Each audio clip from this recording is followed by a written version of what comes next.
You know, I've been thinking about what I said yesterday, and I think the regime is in a very tight spot now. As the situation in Afghanistan it's one issue at the end of the day. If this was the only issue, I think that um, the so-called Biden administration, which is really um, government by committee, uh, a not so much a secretive cabal, just career establishmentarians with Biden as the front man, it could continue if this was the only issue.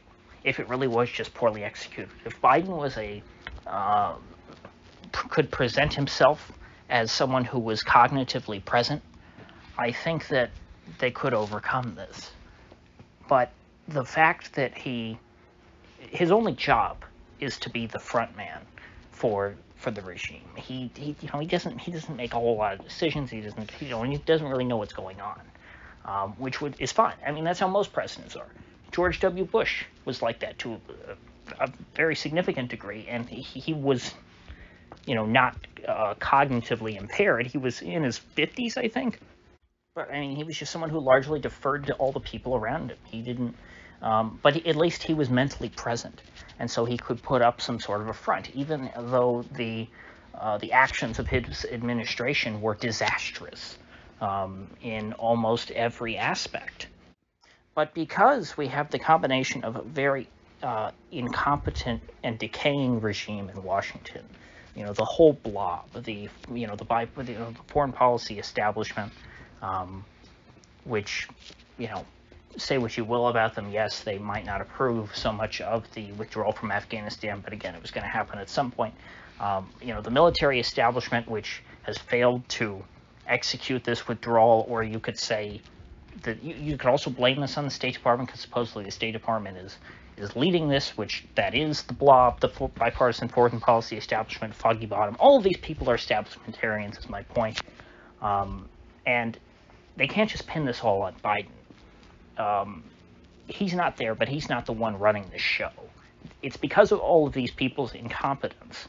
It's because of the American elite's lack of ability and lack of real wisdom that we are where we are today. And, again, since I'm discussing the collapse of the regime, I'm mostly going to focus on optics, not focusing so much on what I would consider to be the truth of the matter, what is a correct picture or image of the situation. The fact of the matter is that, as bad as this withdrawal from Afghanistan has been, the war itself was something far worse. This is still, by comparison, better than a typical year of the Afghan war. It's just that the media never reported on the Afghan war pretty much for the last 20 years. And so we don't know that tens of thousands of people die every year in that war. The bodies that have been accumulated as a result of the Afghan war of the last 20 years, you could stack them all the way into space, I'm sure. But what matters here really is the optics. Optics play directly into legitimacy. If the American people look on TV and they see what appears to be a competent regime, they're going to be far less likely to question the regime. Even if the results of the regime's actions are disastrous, as they have been in the Middle East over the past few decades, they're not going to question the legitimacy or the wisdom of the regime, as long as every time they turn on TV, they see competent-looking people saying, relatively intelligent things that they themselves, as a layman, can't just scratch their head and go, gee, that sounds like total nonsense. But the problem is now that ordinary Americans turn on their TV, and they see folks on TV like Lloyd Austin, like Mark Milley, like Jonathan Kirby, like Joe Biden, and they say these folks have no idea what they're doing. And it's impossible for elites to rule over people who do not see themselves as beneath the elites. Increasingly, people in this country, I think, are viewing themselves as above the elites, which is a good thing. from my perspective. But from the perspective of the regime, this is incredibly damaging. And I think they're kind of trapped. Getting back to Biden himself, they're trapped with this front man who only makes them all look worse. Yes, the fundamental performance of the regime is totally incompetent. That's the baseline they're dealing with, but they need a front man who will make them look competent. And that is really the president's job in this case. This is why Joe Biden was nominated and ultimately elected. It was because, he projects an aura of stability and, the gentle old Uncle Joe who will make you feel better and will, help us on our path to a return to normalcy. But as he has proven time and time again, every time he's in front of a camera, he's incapable of accomplishing even that small task. Today, I think I discussed briefly yesterday that interview with George Stephanopoulos, which completely went off the rails, where Joe Biden is ranting about how, hey, that was 4 or 5 days ago, man. You can't, just get all on top of me over these guys jumping off of planes. That's not my fault, man. Don't be so mean. Now, the day after that interview airs, we get this press conference that he did today, where, very clearly he's reading off a list of reporters with pre-approved questions, and in case of one of them at least, it appeared as though the reporter didn't word his question exactly as Biden was expecting, and he was trying to think, he's saying, himself, well, gee, I thought the question was, and then he tried to come up, with an answer, and it was so very clearly the utmost manifestation of incompetence and unimpressiveness. And this, therefore, reflects poorly on the entire regime, just at a moment when they need the president to make up for the deficiency of the competency of the regime itself. Their front man, Joe Biden, makes them look even worse. And this is going to affect public sentiment regarding the government in Washington and the rules they make going forward in other areas. To a great extent, for a very, very long time, the American people's belief in the competency and the earnestness of the U.S. military and of the national security state writ large has actually acted as a shield to many of the other less fundamentally popular organizations within the federal government, such as the Department of Education or the Social Security Administration or whoever else. And so, to that extent, you could say that the military contributed positively to the average approval rating of the federal government. If you look at sort of people's aggregate feelings towards the federal government, they were more favorable towards the military than other parts of the government, and so therefore the military generally raised people's sentiment and more positively towards the federal government. That's no longer the case as of right now. It's actually the opposite. And so what this is going to do is this is going to make people who are already, disapproving of various federal edicts and mandates and programs and make them even more opposed to them, because as they see the disgrace of the military, they will start to implicitly think to themselves, well, gee, what value really is there in this whole federal government?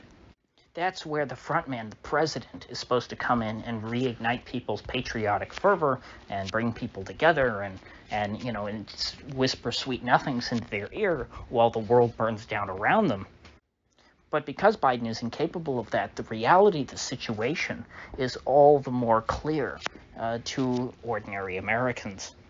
And so in order to prevent a death spiral regarding the legitimacy of the federal government, I do think that it's necessary for them to rid themselves of Biden and to find someone, I don't know who it would be, but someone who they can put forward as a figurehead that makes the whole operation appear in a bit more of a positive light.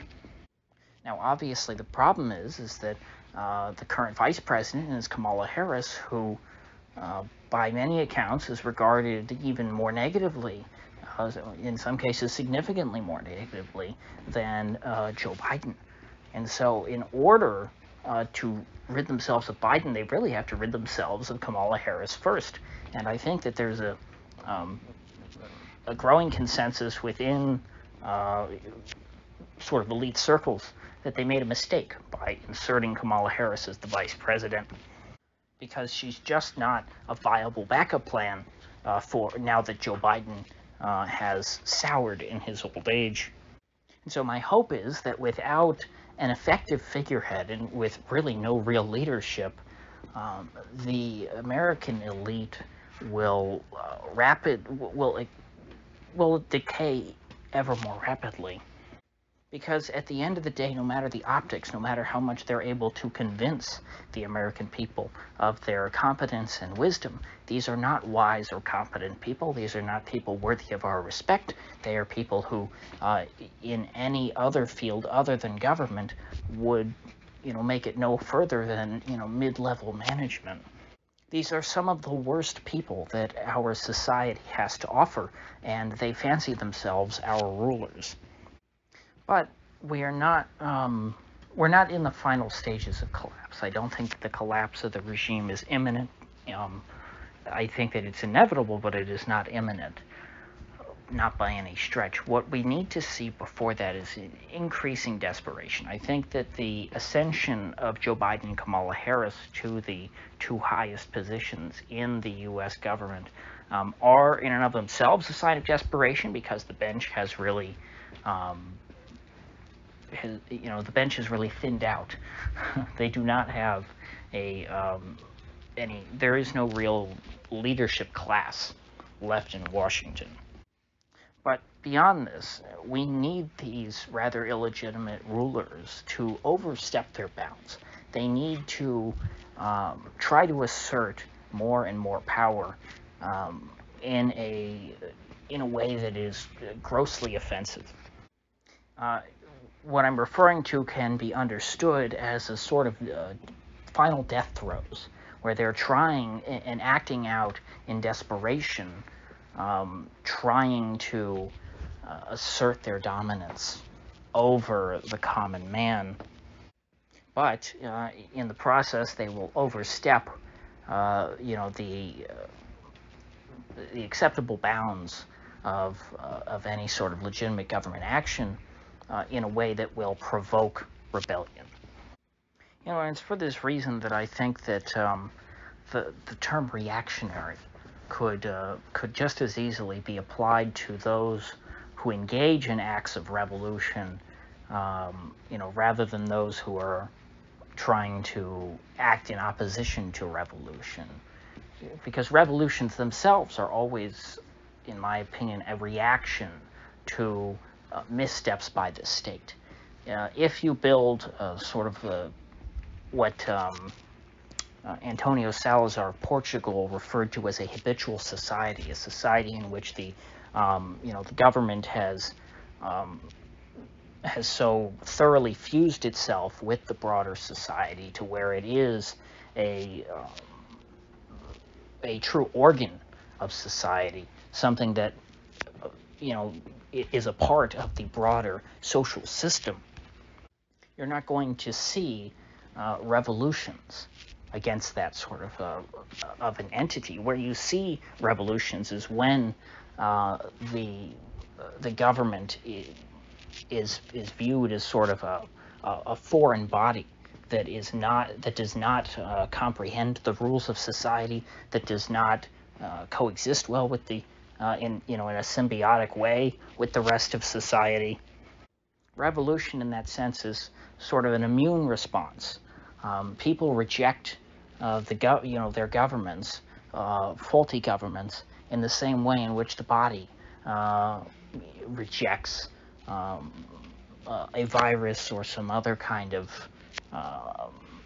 let's say, a transplanted organ that is clearly not from that human body. Ultimately, this is why the Afghan regime collapsed so rapidly this week. It's because it was a completely foreign body that had no real relation to Afghan society. It did not in any way comport to Afghan society. It was completely incongruent. And I have argued that the American regime over the past few decades has become increasingly incongruent with the structure of American society, which frankly is a completely different issue, even beyond the competency of the people who occupy positions of power. It is an independent problem when the power structure itself is just not well tuned or well suited to a particular society. You know, in many ways, the Biden administration to me feels like a belated Hillary Clinton administration.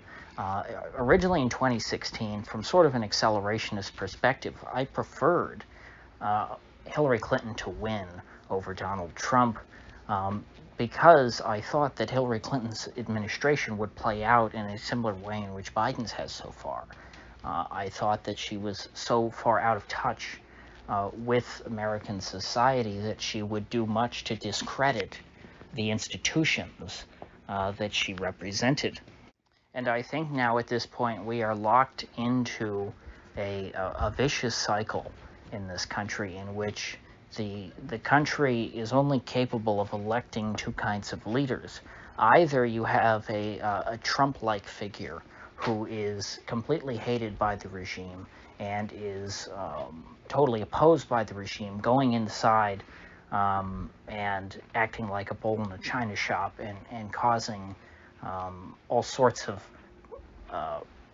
problems that way. Or you have one of these totally incompetent, empty suits like Joe Biden or Hillary Clinton, people who are totally out of touch with ordinary American society, but are, let's just say, considered to be acceptable by the regime in Washington, by the various cells of that body.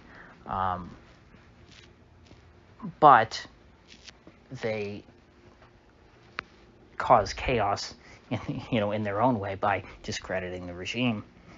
And so the question every 4 years is going to be, are we going to, for the next 4 years, is the regime going to continue to decay and decline by being left to its own devices, or is it going to be challenged and continue to be discredited by being commanded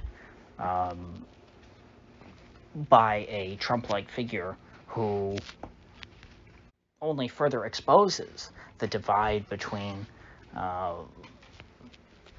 the establishmentarians and ordinary Americans. Make no mistake, the regime did incredible amounts of damage to its own legitimacy over the 4 years that Trump was in office by how they treated him. I don't think that they did themselves any favors, and for a lot of people they exposed just how pernicious their influence over our government is.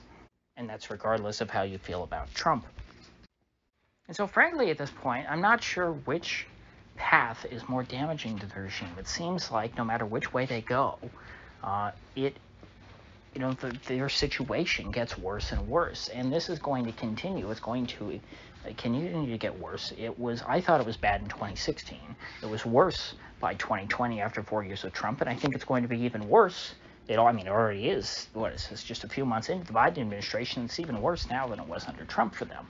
So this is going to continue until we hit some sort of a major crisis. We've got two factors there. How big is the crisis? One, and two, how weak is the regime? At some point, the regime is going to hit a crisis that is too big for them to overcome anymore.